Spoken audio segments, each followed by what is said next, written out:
Hello bass family, and welcome to Everything Bass. So we're on to the third unit of learning to walk jazz bass lines. Now today's tune that we're kind of focusing on is the great Miles Davis classic tune-up. And I'm playing it much slower than the original. So when you do listen to the original, don't get intimidated or feel less than. That's not at all what I'm intending or want you to feel. But I like the changes. And what I mean by that, if you're new to the terminology, I like the chord progression. I like the way the chords are. There's a lot of 2-5-1s in here. And 2-5-1s are so predominant in all styles of music, but you see it a lot in jazz, that this is a real workout for making sure you know how to walk and navigate through these changes that are so common. Today's unit, let's just do a quick recap. In the previous unit, Unit 1, we did just triads. So that's just knowing where the root, the third, and the fifth are for any given chord. And that's vital knowledge. And that's a good safety net. So if things are going wrong, you can't hear yourself, the tune's new to you, they're playing it faster than you expected, being able to fall back and just play triadic bass lines is really a great benefit. And then last unit, we added a chromatic leading tone. The leading tone is the last quarter note in a walking bass line before you go into the next measure, and it leads chromatically 1/2 step away from the next the root or chord tone of the next measure. And that's a really great trick because triadic bass lines have a tendency to sound very simple. And if you want to just spice it up a little bit, but not really increase the degree of difficulty too much, adding just that one chromatic is so simple to do. And with that, you could play through a lot of real book songs and play convincing bass lines. So today we're adding the 7th interval to all the chords. So we're going root 3-5 and adding the 7. And this is great because much like the chromatic, the 7th is a real, like of the chord tones, there's a lot of tension in it. It's really a definitive chord tone. And what I mean by that is whether it's in the major 7th position or minor 7th position really defines the harmony. So with the third, along with the third and the 7th really add a lot of character. And so being able to know which 7th is appropriate to play on which chord is really important. And then I'm going to introduce you to a new way of practicing that will go beyond just simple root 3-5-7 arpeggios. So let's get started. So the chord progression, as I said, is a bunch of 2-5-1s. And I should pause here. If you are a Patreon subscriber, in the link below, you'll be able to go to the Patreon page. And if you're just a monthly subscriber, it's just $8 a month. You'll be able to go to the post marked, creating walking jazz bass lines or jazz walking bass lines 3 tune-up, and download the chart with some written notes. And currently everything's in tab and standard notation because I don't want to eliminate anybody. I want everyone to be able to follow this course of study. So you'll download a chart like this. It's actually 2 pages. I couldn't get it all onto 1 page. And you're looking at the chords. So let's go through a couple of them just to make sure. Now I should say, as I did in the prerequisites video for this series, going back and looking at all my arpeggio studies videos, you can. I believe there's a playlist for all chords and arpeggios, but you can just search major 7 arpeggio on my site, dominant 7th arpeggio, minor 7th arpeggio, minor 7 flat 5 arpeggio, and I'll go in depth on how to create and how to remember these arpeggios. But so we're going to kind of go quickly through them today. But like on the opening chords in E minor, so you have the E, a minor 3rd, perfect 5th, a minor 7, E, G, B, D. That's an E minor 7 arpeggio. Then you got the A7 arpeggio, which is an A dominant 7. Commonly people say A7. So I don't want you to be thrown if you hear that. A7 is kind of the street name for A dominant 7th. And that's a major triad, so A, C sharp, E, with a G on top, which is a minor 7. A, C sharp, E, G. Then we've got the D major 7 arpeggio, or chord. And you got D, F sharp, you got the A, so D, F sharp, A, that's the major triad. This has a major 7 on it, C sharp to the D. Now, for sake of not making this as too long a video, I'm going to run through the first 4 measures and show you some things I want you to do with it. But you can take it through the entire chart. And there's also a lot of play-along videos, like just backing tracks. you can find on YouTube. Just type in tune up, play along, or backing tracks and whatnot. And you can even say with no bass or no bass, and you can find multiple ones so you can practice along. They might be fast. And with what I'm going to show you, this method I want you to kind of adopt and apply to all the jazz changes you've been studying. No metronome at first, no time at first. Take your, just be free, really focus on learning these arpeggios. Then later, to test how well you know it, then of course speed it up or use metronome and stay in time. So the first thing to do, so your first quote unquote assignment, is to literally play through the progression going root 3, 5, 7, all ascending. So like I just did.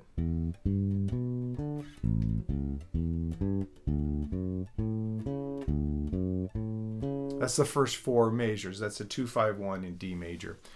And I've written out what I want from you.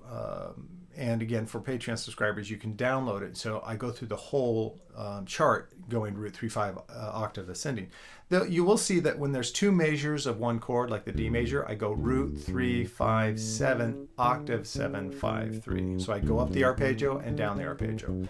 So the written example sounds like this.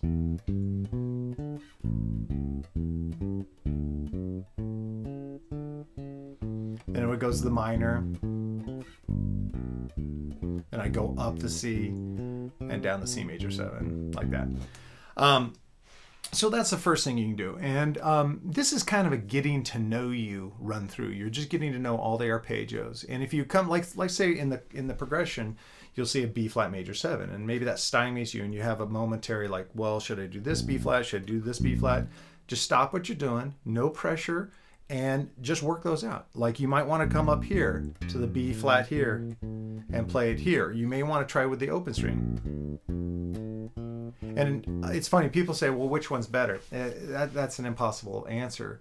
Sometimes it's conditional. What's the chord? Where are you before it? Like if you're already down here, maybe it's easier just to go down one more fret. If you're more up towards this area, don't go all down there. Maybe find it down here. And sometimes you just don't want to hear an open string because the open string has a different tonality than fretted strings, or fretted notes, I should say. So yeah, the first exercise, root 3, 5, 7. When you have that down, I'm going to ask you to do something much more difficult, and it's similar to what we did with the triads, which is go octave 7, 5, 3. Now, the reason why I say it seems much more difficult is it looks different. It's funny, when we play E minor 7, when we play it like this, but we start on the root, it looks one way for us. When we're starting on the octave and go octave 7, 5, 3, it can look different. And so take, again, no metronome, take your time. The first 3 chords, E minor 7, A7, D major 7. Start with the E minor 7 and go octave 7, 5, 3. Take a beat, figure out and go, okay, here's my A. It's got a minor 7, 5th, and a major 3rd. And then you go up to the D and play the major 7. And again, I've written out all those examples. I'll run through where it's going descending from the octave. And you can download that, and if you're not quite sure what I'm saying, then you can go through that. So those are really like the get to know you stages, as I said before. You're learning the arpeggio shapes, you're getting the sound in your ear. By the way, I can't see any value in practicing your walking studies like this without being amplified. I know some people that will sit on their couch unamplified, and I don't think that's really valuable. I think since you're investing the time, plug in or put on headphones so you can hear the quality. What you're really doing is training your ear, and it's fantastic. But yeah, make sure you can hear the real notes that you're playing, not just the clicking of your strings if you're playing acoustically. Okay, so now this new method I want to, it's not new. I didn't create it, but several teachers taught it to me in the past. And that's taking an idea called templates. Templates is basically, we're going to stick to just 4 quarter notes per bar. Don't get all rhythmically fancy. Don't try to go like...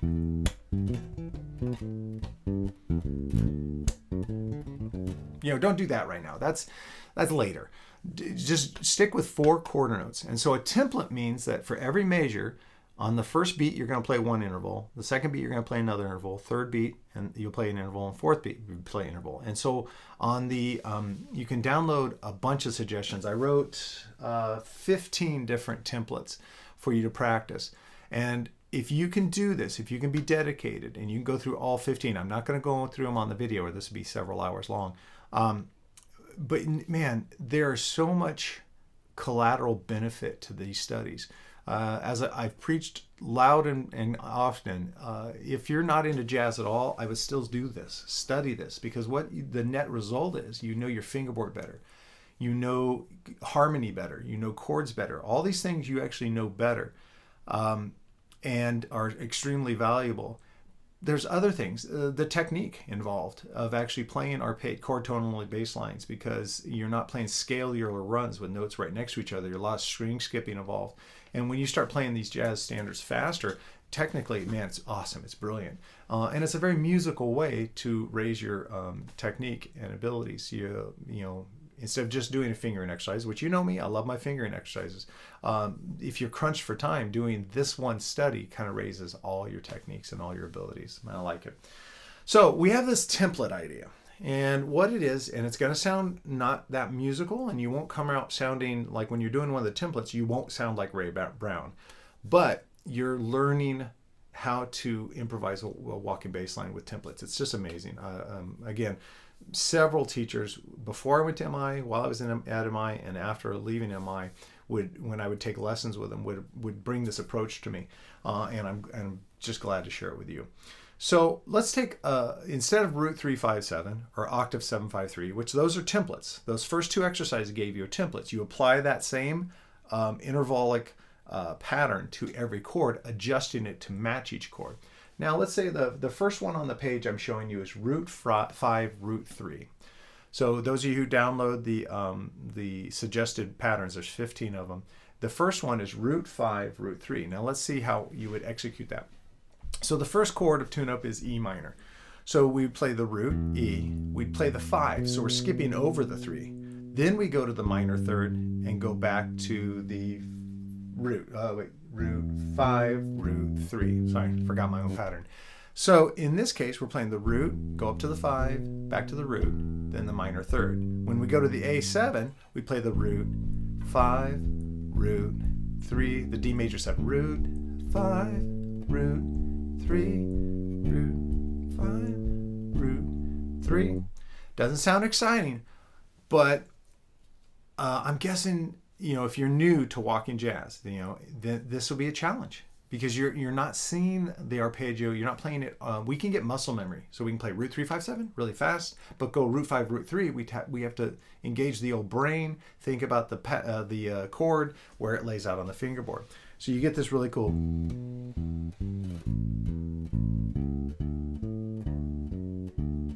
Then adjusting for the minor.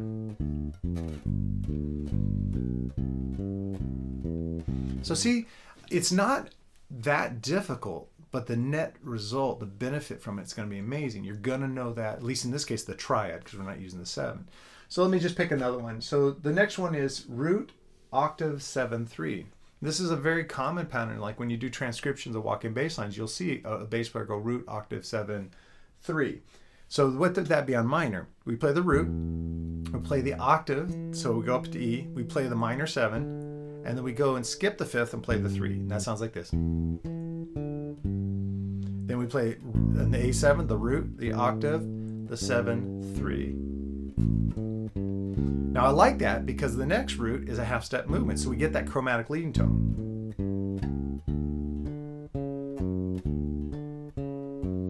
Then we adjust for the minor.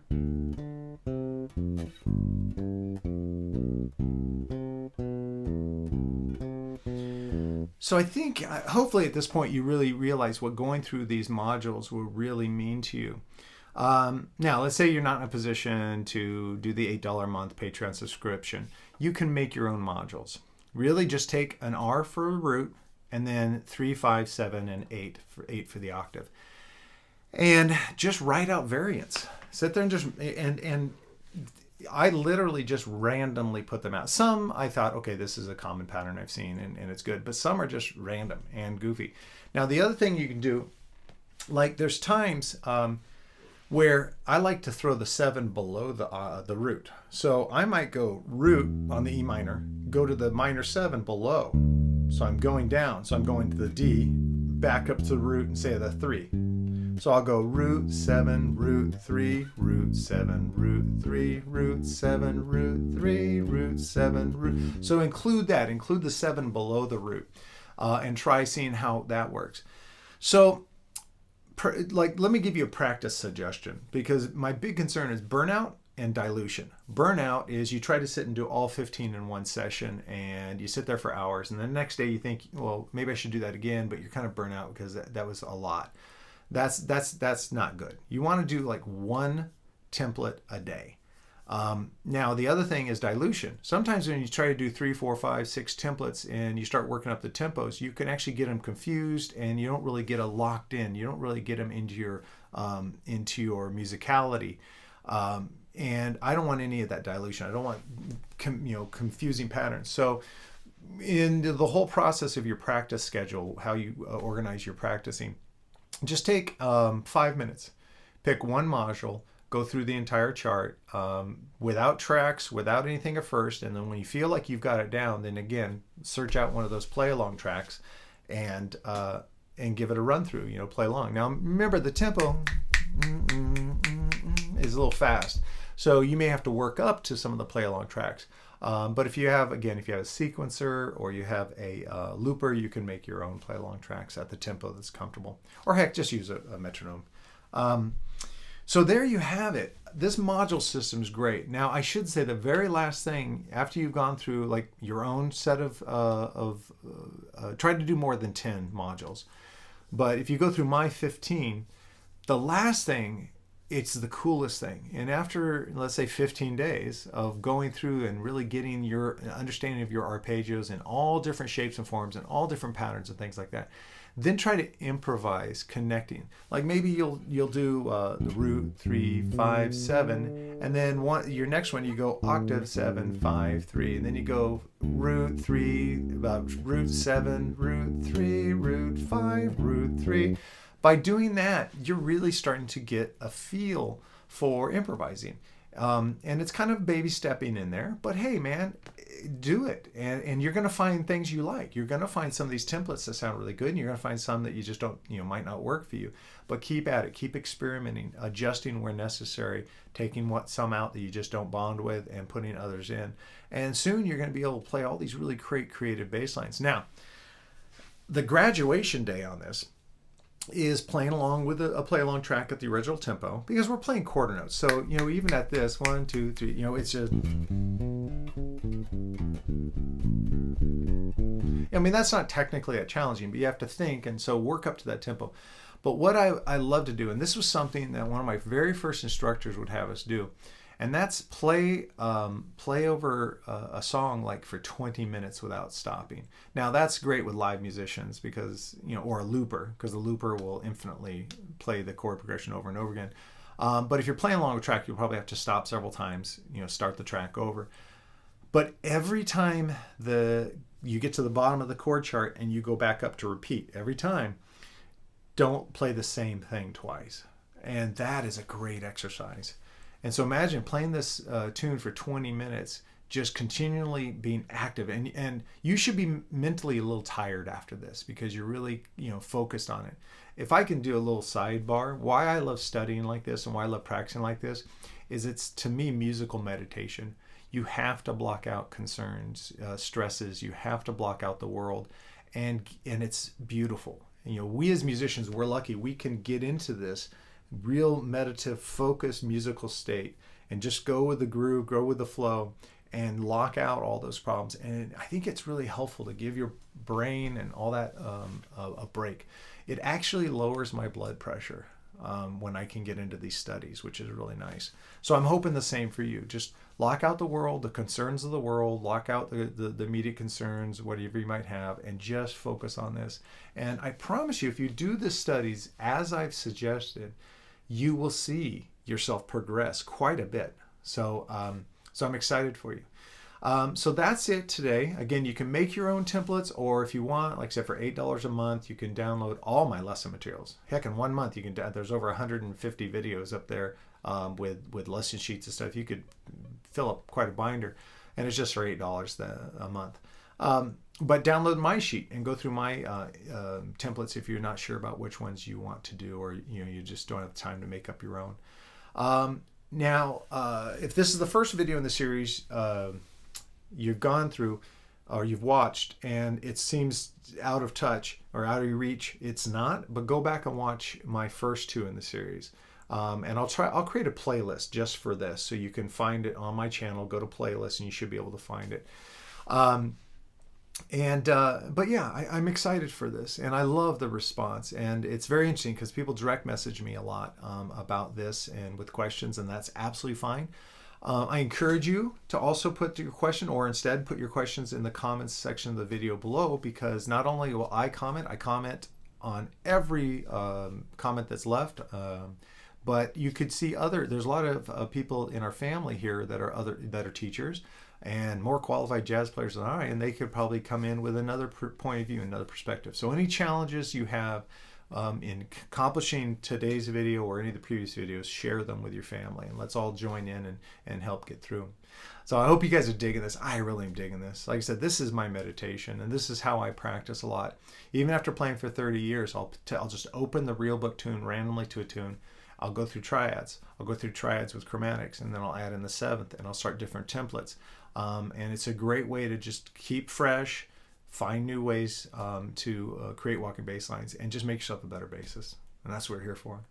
Guys, please, it would do me a solid and an honor if you would like, share, and subscribe to the channel. And again, I've mentioned several times, but if you want to go ahead and take the leap and subscribe to my Patreon account, you'll get a lot of written materials and some play-along tracks. And some other benefits. There's member exclusive stuff there, but it's for $8 a month. You really can go deeper. And sometimes having a little skin in the game keeps you focused and keeps you, if you're looking for that little bit of like extra discipline to keep practicing, sometimes that's a help. All right, guys, I thank you so much. I really value this time. The world is in chaos, but I can get into this studio and I can talk about a subject like this, and it just makes my world better, and I hope it's doing that for you. All right, I'll see you guys later.